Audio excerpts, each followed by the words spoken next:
Perkenalkan, saya Ani Fidianti, mahasiswa UIN Maulana Malik Ibrahim, angkatan 1 tahun 2023. Hari ini, Jumat, tanggal 25 Agustus tahun 2023. Saya akan melaksanakan praktek pembelajaran dalam rangka uji kinerja. Ini adalah kartu ujian saya dan ini adalah fakta integritas bahwa RPP dan video pembelajaran adalah hasil karya saya sendiri. Saya mengambil tema bab 1 kelas 7 Al-Quran dan As-Sunnah sebagai pedoman hidup. Demikian perkenalan dari saya, silakan menyaksikan. Wassalamualaikum warahmatullahi wabarakatuh.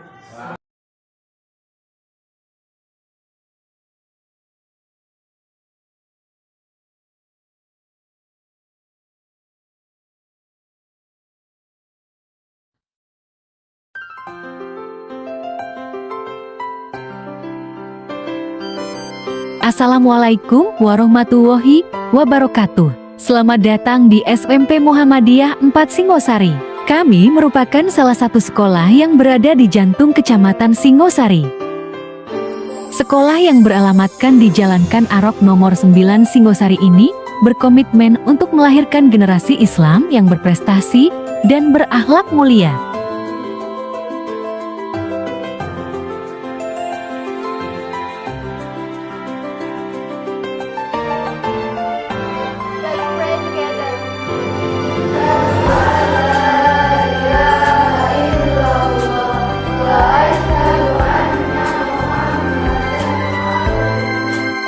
Beberapa sarana pendukung yang ada di SMP Muhammadiyah 4 Singosari, diantaranya ruang kelas yang representatif untuk mengembangkan kecakapan peserta didik baik akademis maupun non-akademis.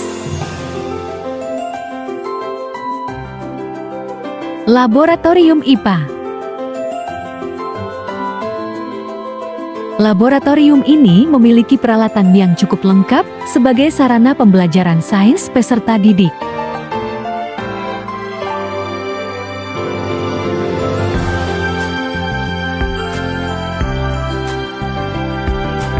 Laboratorium komputer. Laboratorium ini memiliki sejumlah unit komputer dan akses internet yang memadai, sehingga dapat menyelenggarakan ujian nasional secara mandiri, serta mengembangkan minat siswa dalam bidang teknologi. Perpustakaan sekolah. Perpustakaan yang nyaman, dengan koleksi buku yang cukup lengkap sebagai sumber belajar siswa dan guru, dan diharapkan mampu mensukseskan gerakan literasi nasional.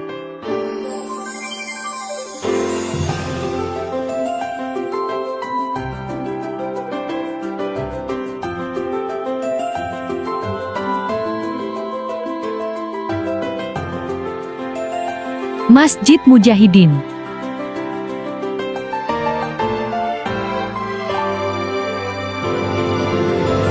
Masjid yang berada di lingkungan sekolah ini sebagai tempat untuk pembiasaan sholat sunnah maupun wajib bagi seluruh warga sekolah dan digunakan untuk kegiatan keagamaan yang lain. Seperti kegiatan baca tulis Al-Quran. Kegiatan ini dibimbing oleh bapak dan ibu guru yang berkompeten di bidangnya.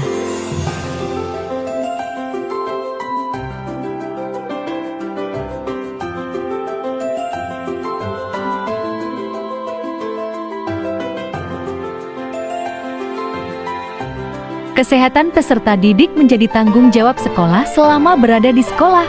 Oleh karena itu, halaman yang luas dapat digunakan untuk sarana berolahraga.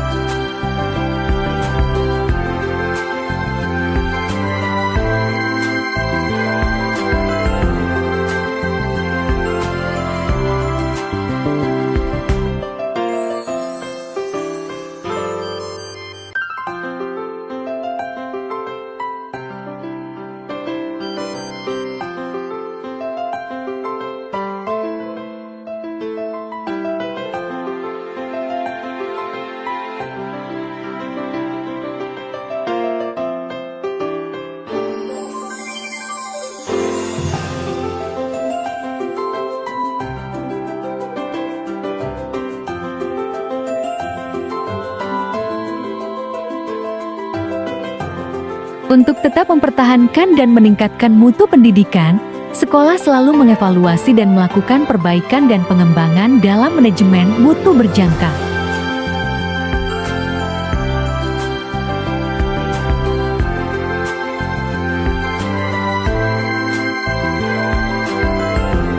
Untuk menumbuh kembangkan potensi peserta didik, sekolah mewadahi dalam beberapa kegiatan ekstrakurikuler, di antaranya seni tari,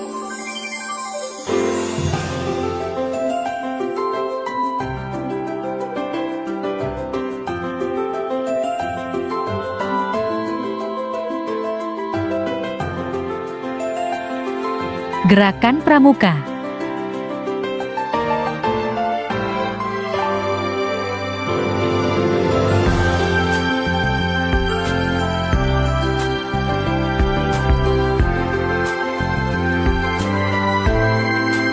seni bela diri tapak suci,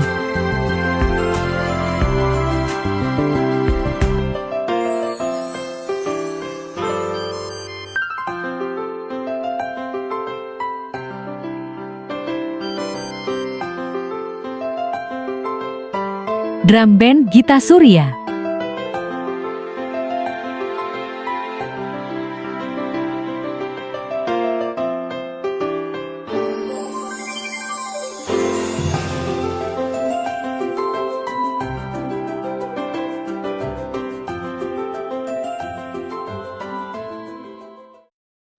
Ayo bergabung bersama kami di SMP Muhammadiyah 4 Singasari. Islami berkarakter berprestasi.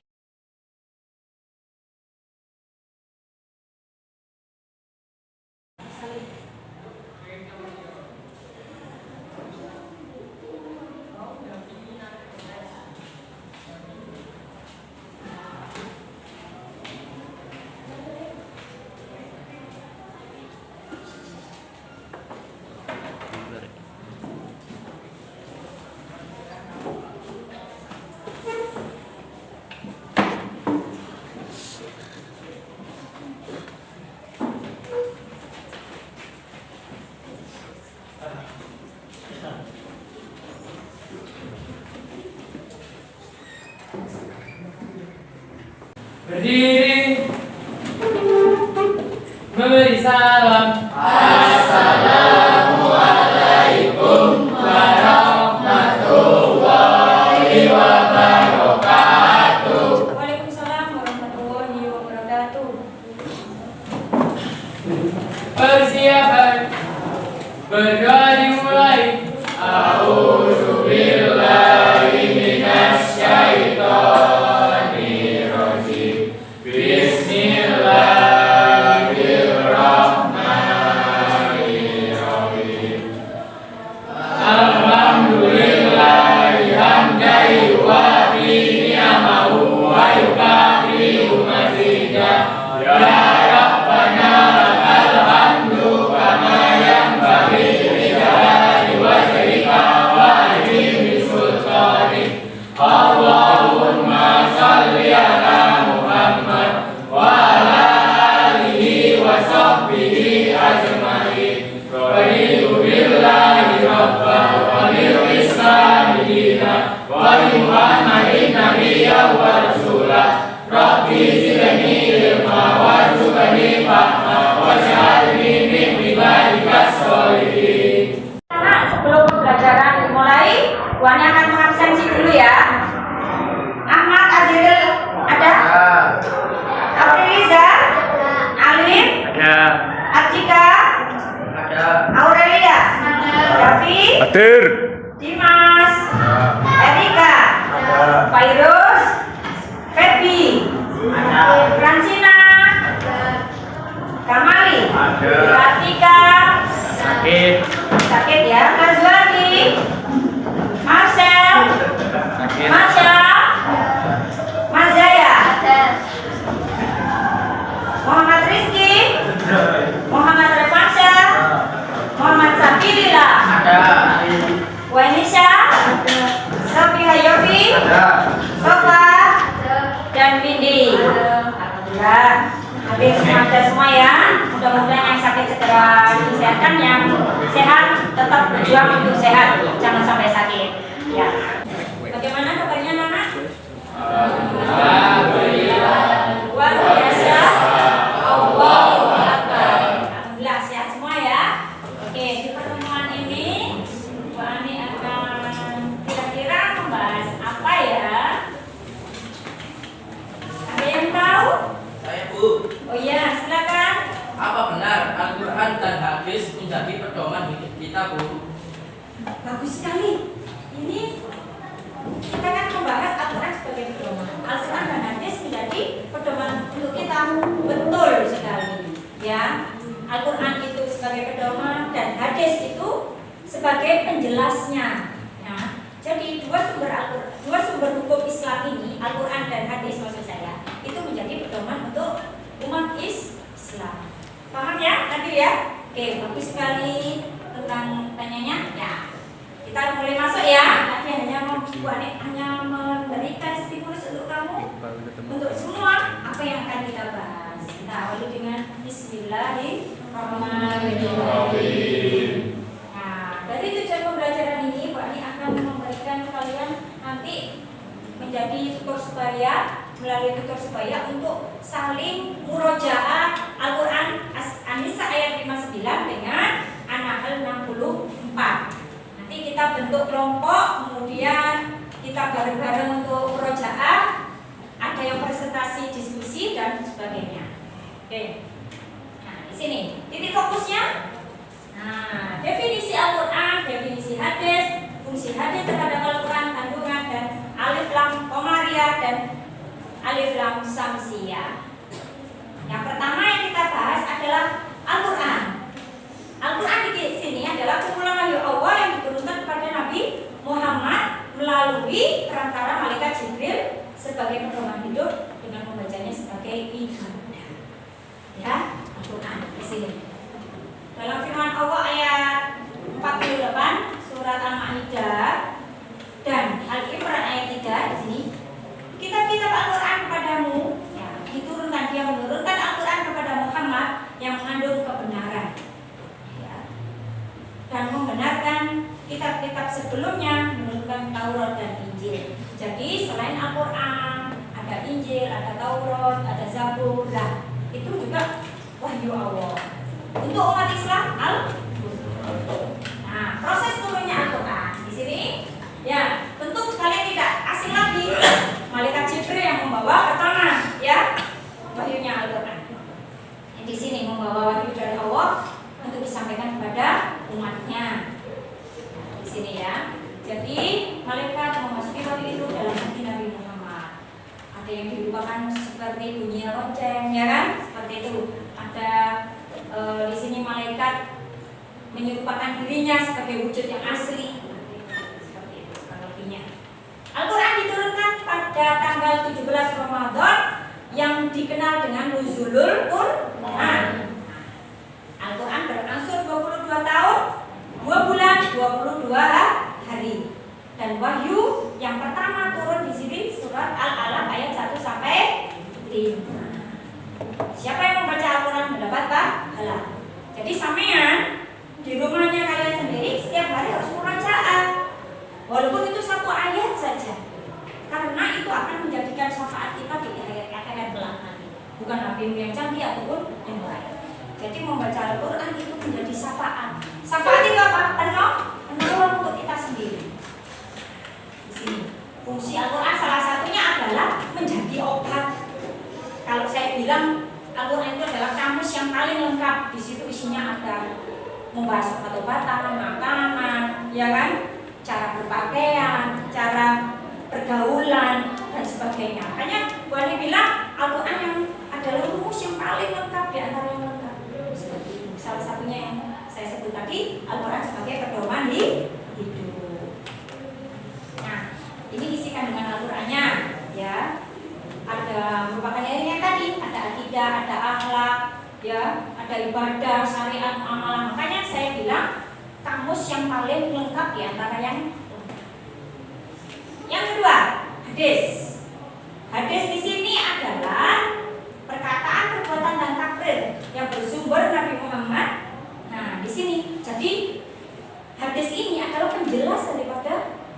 perkataan tersebut.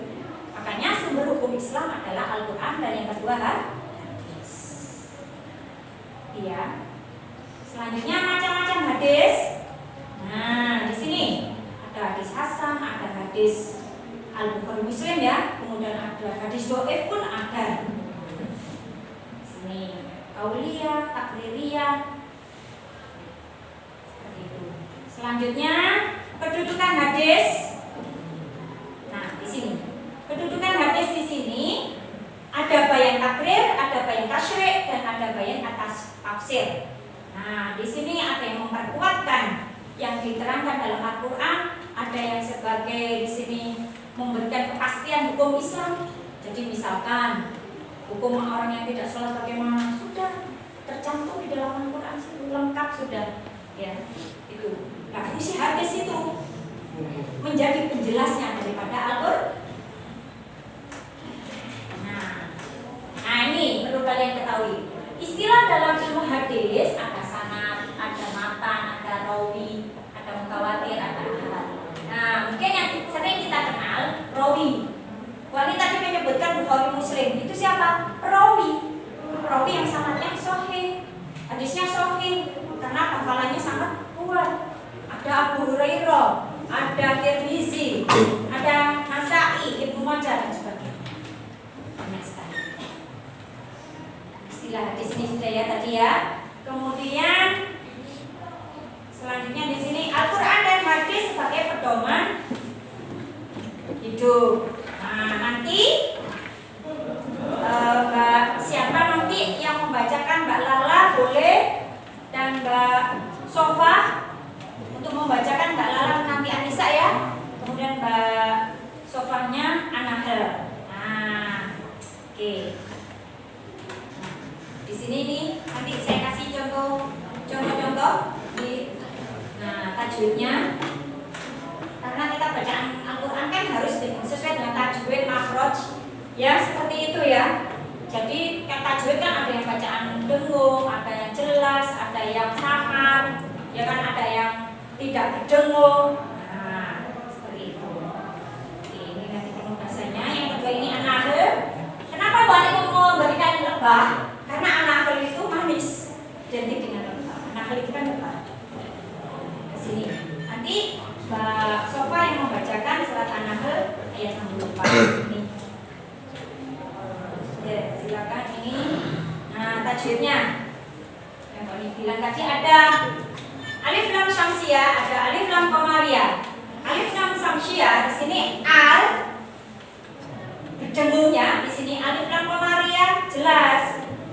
Nah, dibaca tidak jelas, maksudnya di sini berdengung. Yang di sini komarianya dibaca jelas. Huruf-hurufnya, huruf syamsiyah, to, ta, so, ro, ta, do, dal, nun, dal, sin, dot, zai, shin, lam. Tidak membaca seperti abatasa, tidak, yang tanpa harokat. Kemudian huruf komarianya kalau dibaca dengan laku bisa abi hajjaka wa khafafimah. Kalau saya begitu lebih mudah.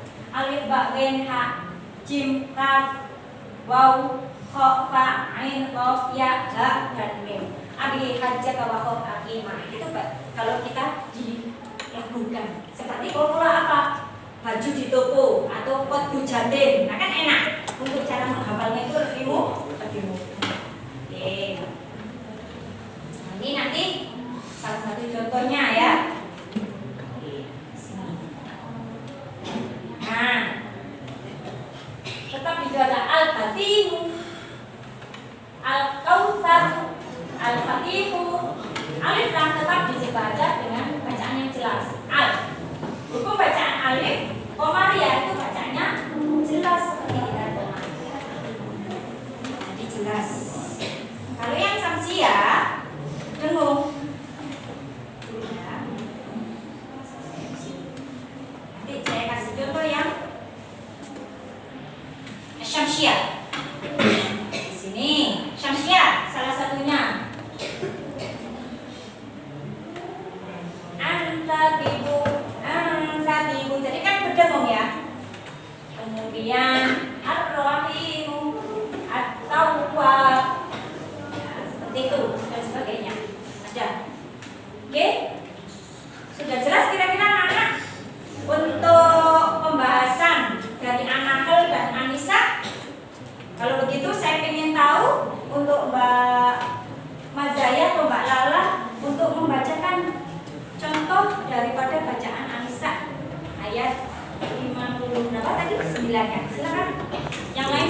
mendengarkan dengan baik ya. Silakan Mbak.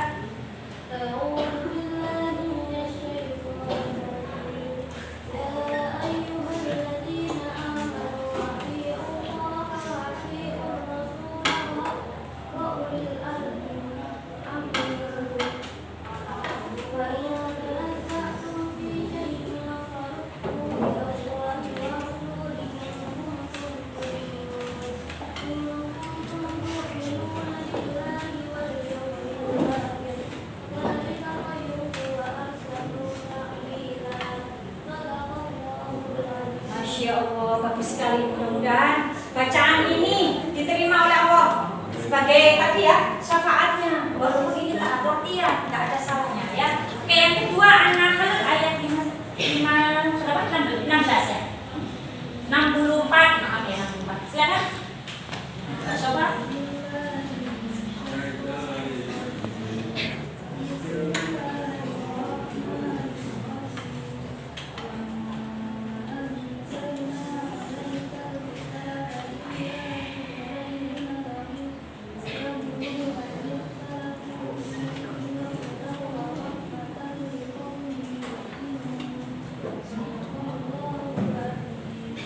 Bagus sekali ya. Ini yang lain insya Allah ngajinya kurang lebih harus bisa ya, karena kalian umat Islam paling tidak harus sudah, jangan dikatakan nggak usah ngaji bu atau nggak bisa ngaji atau bagaimana, malu untuk ngaji kan. Lebih baik belajar daripada tidak bisa mengaji. Bagus sekali, mudah-mudahan diterima pahalanya, walaupun ini masih tahap untuk memberikan contoh kepada teman-temannya, tahap latihan dan membacakan Idham Maria atau Idham Sia. Oke, setelah Anda dicontohkan oleh teman-temannya, sekarang Bu Ani akan memberikan apa? Presentasi terhadap kandungan ayat di dalam surat An-Nisa dan An-Nahl dan apa tadi? An-Nisa ya, An-Nisa dengan An-Nahl. Nah, silakan kelompok-kelompoknya untuk mempresentasikan. Kelompok pertama, kelompoknya siapa? Oke, sudah dibentuk kan tadi ya? Oke, silakan kelompoknya Mbak Aurel untuk membahas tentang di situ saja, nggak apa-apa. Diskusi kelompok 1, kandungan Quran surat Al-Baqarah ayat 29 menjelaskan untuk patuh dan taat kepada Allah Subhanahu wa taala, Rasulullah dan pemimpin-pemimpin. Oke, ada yang memberikan sanggahan mungkin? Saya. Oh, silakan Mas Salim. Apabila seorang pemimpin memerintahkan berbuat yang bertentangan dengan Al-Quran dan hadis, maka tidak boleh untuk menaati-hatinya. Oke, bagus sekali. Sangat ini ya, anak-anak sangat sudah kreatif dan kooperatif untuk mengikuti pembelajaran hari ini. Ya, diskusinya kan sudah kita suruh, Bu Ani sudah berdiskusi kemarin ya, jadi kita tinggal hasilnya hari ini. Oke, kelompok selanjutnya. Quran surat Al-Nahl ayat 64, Nabi Muhammad SAW diperintahkan oleh Allah untuk menjelaskan apa yang diperselisihkan dalam perkara agama. Manusia dapat membedakan perkara yang benar dan salah. Al-Quran menjadi tuntutan menuju jalan yang benar, juga rahmat bagi semua orang. Oke, bagus sekali. Ada yang menyanggah mungkin kelompok apa? Baik, ayo silakan Mbak Aurel. Ini sanggahan dari kelompok 1 ke kelompok 2. Ya. Jadi Al-Quran dan hadis menjadi sumber ajaran dan pedoman dalam menjalani kehidupan. Al-Quran berfungsi sebagai pedoman, hadis berfungsi sebagai penjelasan. Sudah sangat sinkron dengan apa yang saya jelaskan tadi ya. Masya Allah, bagus sekali. Untuk kelompok selanjutnya, kelompok 3, kelompok tadi ya. Silakan kelompok 3. Kelompok 3. Ini adalah dari diskusi dari kelompok 3. Hadis adalah sumber hukum yang kedua setelah Al-Quran. Orang yang beriman pada Al-Quran sebagai sumber hukum selalu juga harus percaya pada hadis. Oke. Kira-kira ada yang nanya kelompok 3? Oh iya, silakan Mbak Mimi. Apa definisi hadis itu? Langsung dijawab mungkin? Oh, bagus, langsung dijawab. Bisa ya? Oke. Jawaban dari penanya, perkataan, perbuatan, dan takdir yang bersumber kepada Nabi Muhammad SAW. Sudah paham kira-kira ya? Jadi hadis itu perkataan, perbuatan, dan takdir. Ya. Kelompok terakhir. Ayo. Ya, silakan.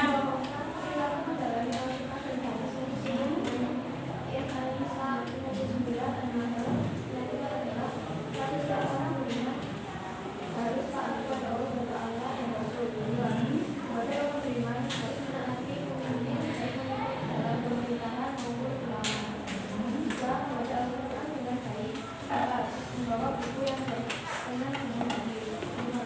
Konsultasi dengan guru terkait bacaan atau dengan Al-Quran. Oke, ada yang memberi saran terakhir? Oh ya, silakan Mbak. Selain membaca Al-Quran dengan baik, juga harus memahami, terjemah, dan membaca buku tafsir. Oke, bisa kali kita kasih oplos untuk hasil diskusi yang sudah dibahas di pertemuan kemarin ya. Jadi kalian sudah berdiskusi, sekarang tinggal hasilnya yang dibacakan di kelas untuk dipresentasikan. Oke, karena anak-anak tadi sudah saya Bu Ani saring, sudah Bu Ani perhatikan sudah sangat terkait ya apa yang saya jabarkan di papan dengan pembahasan berdiskusi antar kelompok sangat sesuai dan sudah sangat pas dan pemahaman kalian sudah luar biasa ya. Oke, maka dari itu untuk tugas yang di sini yaitu sampainya nanti saya bagi untuk menjadi tutor sebaya ya. Tutor sebaya untuk menyimak temannya per kelompok. Jadi saya pilih 4 anak, Mbak Sofa, Mbak Lala, Mas Dika dan Mbak Erika. Ya betul ya Mbak Erika ya. Silakan untuk mendampingi kelompok-kelompok yang sekiranya kurang paham atau kurang bagus dalam bacaan Al-Qur'annya.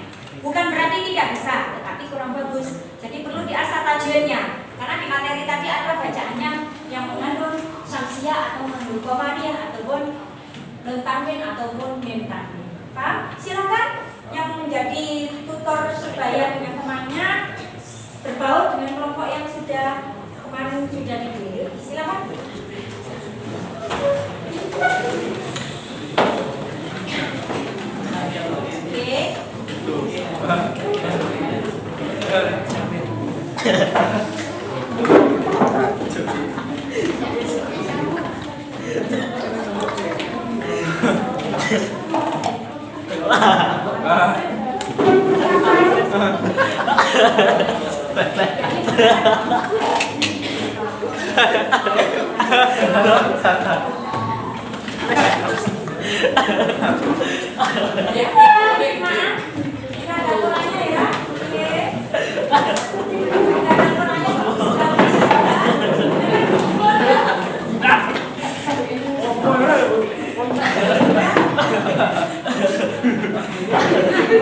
Ini teman-temannya sudah pada siap. Yo, Mas Akbar, Mas Rizky dan Mas Davi, ada apa kira-kira? Kan ini sudah saya bagi kelompoknya, bahkan Quran sudah dibuka. Harusnya sudah berpencar dengan kelompok-kelompok yang sudah dipilih. Apa ini kendalanya apa kira-kira? Gak paham, nggak bisa ngaji atau bagaimana? Gak bisa ngaji ya. Di sini nanti belajar. Kan sudah Bu Ani pilih tutornya. Tutor dengan yang bisa bergabung dengan yang tidak bisa. Silakan bergabung dengan kelompok. Jangan diulangi lagi loh ya. Nah, biar yang lain bisa tidak terpengaruh kekacauannya. Silakan Mas Lazwati, Mas Rizky di sini boleh. Situ kelompoknya ayo. Kelompoknya berapa tadi ya? Yuk. Ya ini ayo sini. Udah? Silakan ya. Nih ayo, duduk yang rapi. Bagaimana? Kira-kira jadi Mbak. Oh, ya.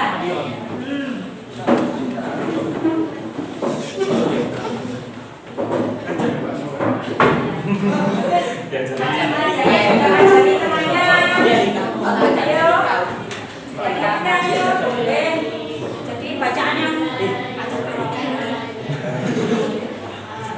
silakan disuarakan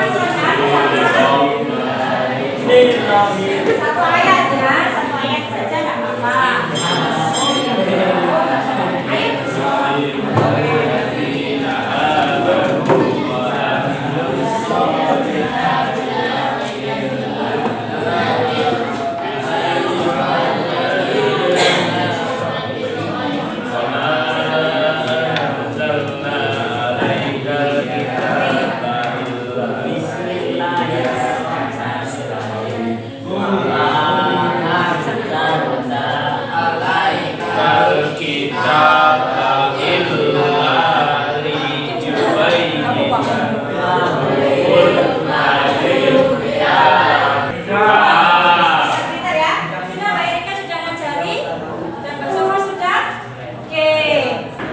Kira-kira ada kesalahan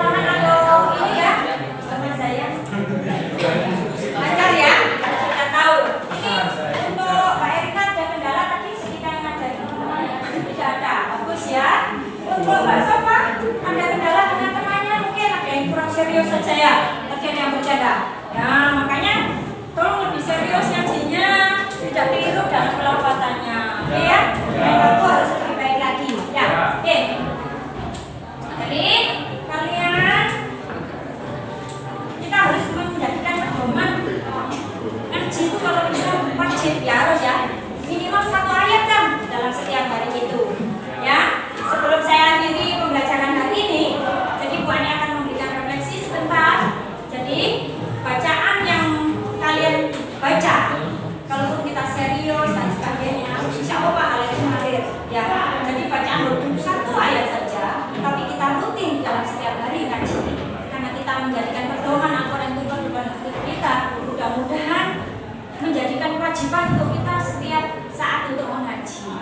Begitu ya. Jadi itulah, jangan hanya teori sebagai pedoman hidup tetapi nggak pernah ngaji, itu yang salah.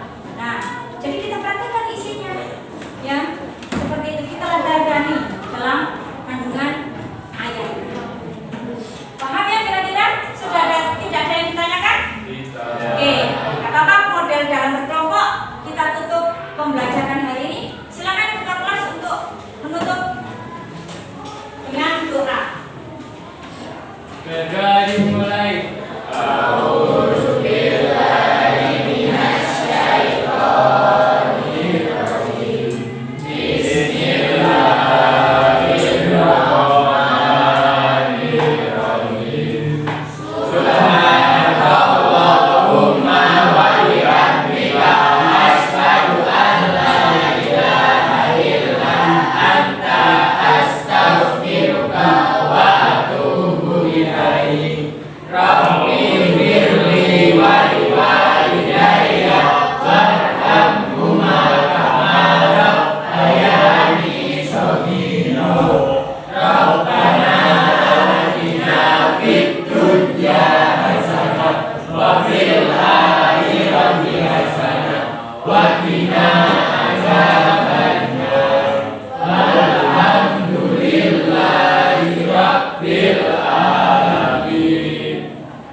Ya, sebelum saya tutup dengan salam, hari ini hadir semua ya? Sehat semua, alhamdulillah. Saya akhiri bila bisa bilhaq fastabiqul khairat. Wassalamualaikum warahmatullahi wabarakatuh.